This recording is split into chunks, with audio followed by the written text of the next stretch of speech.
you've been the regular rider of Creative Minister for Kenny McPeek. Just talk about his last race on the Derby undercard when he won that allowance race. Yeah, his last race was really good. You know, he didn't get away from the gate very good, but he overcame it. And going around the first turn, he just went around there. He was down on the inside, and he kind of kept pricking his ears back and forth at me, telling me that, hey, don't worry about this. We're in good shape. And he just traveled the whole way that on Derby Day like a winner. You know, he hit his spots, and he gave me all the right cues, and he did everything that I needed him to do that day.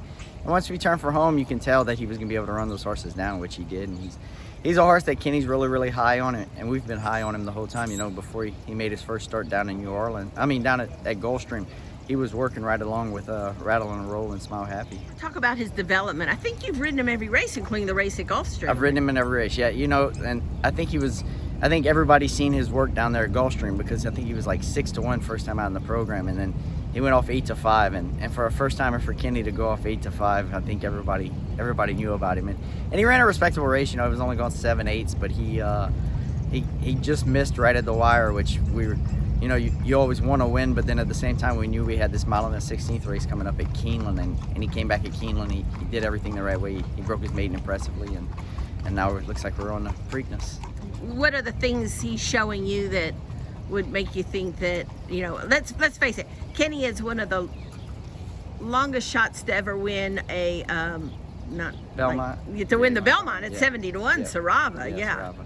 Yeah, it's one of those things, you know, he's done everything correct so far, but now we're stepping into a grade 1 against some really good 3-year-olds. Everything's going to get a lot faster from here on out, so he's going to have to just step up and put it on his big boy pants, and we'll figure it out. What do you think is Creative Minister's best style? I mean, he seems like, he's not really run that much to maybe get a real yeah, exactly. feel. You know, we're still kind of letting him develop and figure things out, because even like on Saturday here, I thought we'd be a little closer than we were, but he left the gate, and we just ended up kind of a little further back than I thought we'd be. But he handled it well. You know, he sat down on the inside and never bothered him.